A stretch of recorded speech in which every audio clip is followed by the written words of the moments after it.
It was a sunny Monday morning, and there I was sitting in the back of a black cab, navigating the rush hour traffic through the streets of London. After many months of applications and interviews, today was going to be the first day of my corporate career. But in the midst of all the anticipation, there was also apprehension. After all, I'd never held a proper job before. How's I going to manage in a professional working environment? How would my teammates receive me? And most importantly, would I still be able to party 3 nights a week like I used to at university? Fortunately, I was going to be joining a global firm who thought about all my needs, all my requirements. The building itself was state-of-the-art, fantastic access, and even my workstation, I had one of those fancy desks that moves up and down. Less than a year later, I'd already left my dream job because it just didn't feel like a good fit. And what I started to realize was that whilst many of the companies I worked for had a positive attitude towards diversity and inclusion, the focus was still very much on the diversity aspect more than the inclusion. Which makes a lot of sense, right? Because diversity is easier to measure because it's about bringing different pieces around the table. Inclusion, on the other hand, forces you to think about how do I get all of these pieces to fit together. In my current role as an inclusion specialist, I support organizations in creating strategies and processes to help them attract and retain diverse talent. And this has become an important topic for the leading companies in the world. And we have seen a lot of progress in addressing historical inequalities, but there still remains a lot of room for improvement. I've got an infographic here which highlights some of the challenges. So if you compare FTSE 100 boardrooms to the general UK population, the numbers are a little bit concerning. So if you look at gender representation, for example, in the boardroom, 9%. In the general UK population, 51%. So you can already see the mismatch. Same again with people of color in the boardroom, 2%. In the general population, they make up 14%. People belonging to the LGBTQ plus community in the boardroom, 0% declared. In the general population, it's 6%. So I guess the big question I'd like to answer today is, how can we take a more inclusive approach to the attraction and retention of diverse talent? And kind of stepping back to, when I started my own career, my focus was on becoming the best software developer, software programmer in the world. Because that's what I was trained to be, right? That's what I studied. But what I started to realize was, in addition to being good at your job, there was also an additional resource that I needed to develop. And that resource is something that I call social capital. And you probably use this currency in your day-to-day life without even realizing it. I'm going to give you a quick example. Who here has ever bought any flat pack furniture, for example, from IKEA? You know those things you have to put together? Yeah? Cool. And who in here sucks at DIY as much as I do? Yeah? A few people owning up. Cool. And so wouldn't it be nice to have a friend or a neighbor come along, if you're as bad as me, come along and help you to put together that brand new shelf? It'd be nice, right? Or if you're driving to this conference, for example, and you don't know where to park your car, wouldn't it be nice to be able to call the organizer, hey, Julius, where's the best place to park my car? Makes life easier, right? And that's exactly what social capital is. Social capital gives you access to information, to skills, and to resources simply based on the relationships you've developed. And I've got an infographic here again, which sort of highlights an important fact. So there's a study that shows that the average person has around 150 important relationships. So that's sort of their social capital representation. People from a disabled background, in comparison, have 25 of those relationships. And the same trend can be seen across the other protected groups. So going back to my experience when I stepped into corporate, I had no prior existing connections, with people at blue chip companies because A, I'm a first generation immigrant, and B, I belong to that second group, people with a disabled background. And so for me, I had to kind of make it in there, figure things out for myself, ask a lot of questions, make a lot of mistakes before I finally started to understand how to navigate corporate culture. Wouldn't it have been much easier if I had those existing connections prior to joining the company? Possibly.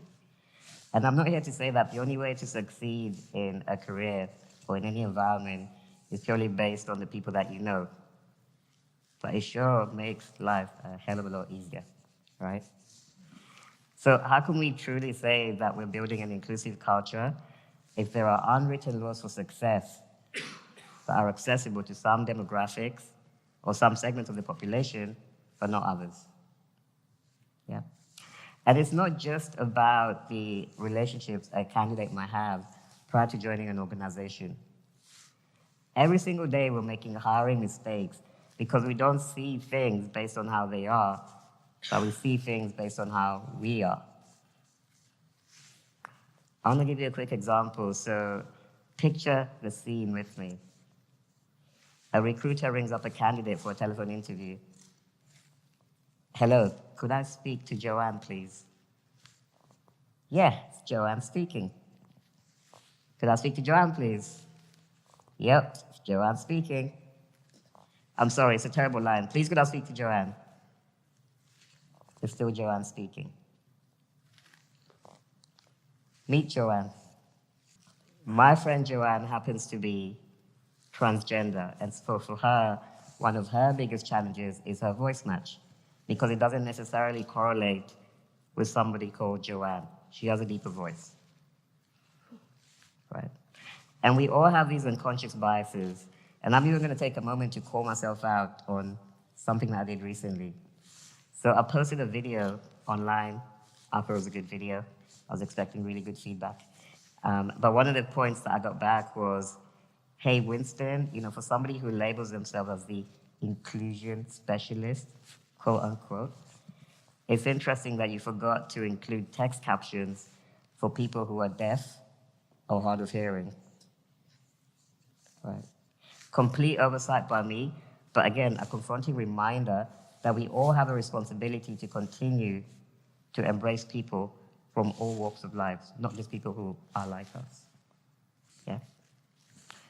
And it's also important to note that some of us accrue privilege simply based on the intersecting categories in which you're positioned. How much better does my friend Joanne have to be compared to the Caucasian male candidate from Oxford to get that job? How much better does Winston have to be? How can we ensure that we're embracing all people in our hiring processes?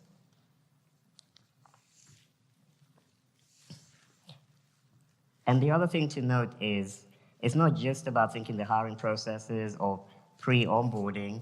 An important point to note is once you have your candidate in the company, to infuse a culture, a sense of psychological safety into that workplace.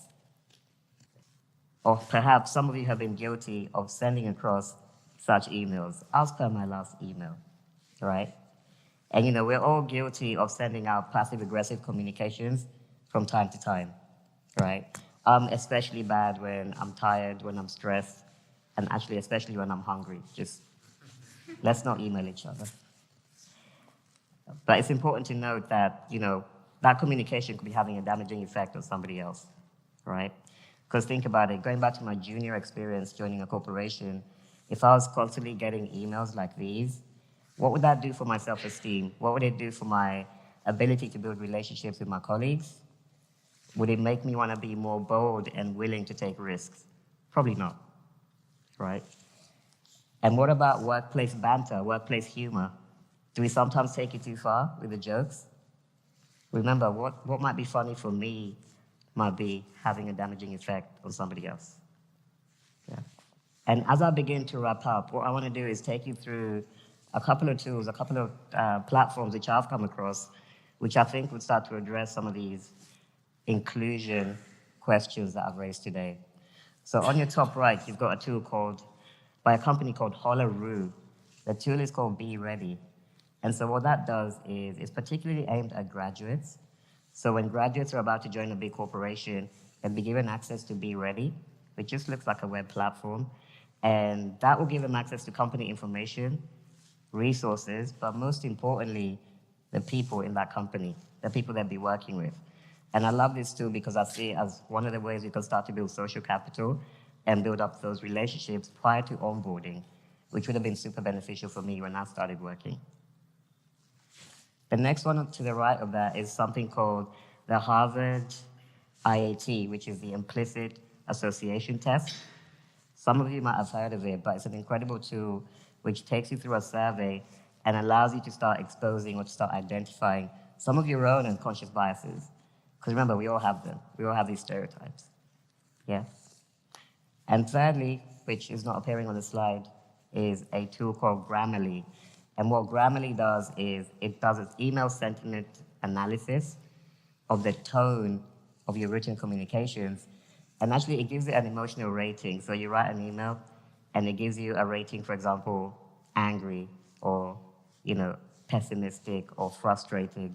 And that way you can start to become more aware of those passive-aggressive messages that we exchange with each other.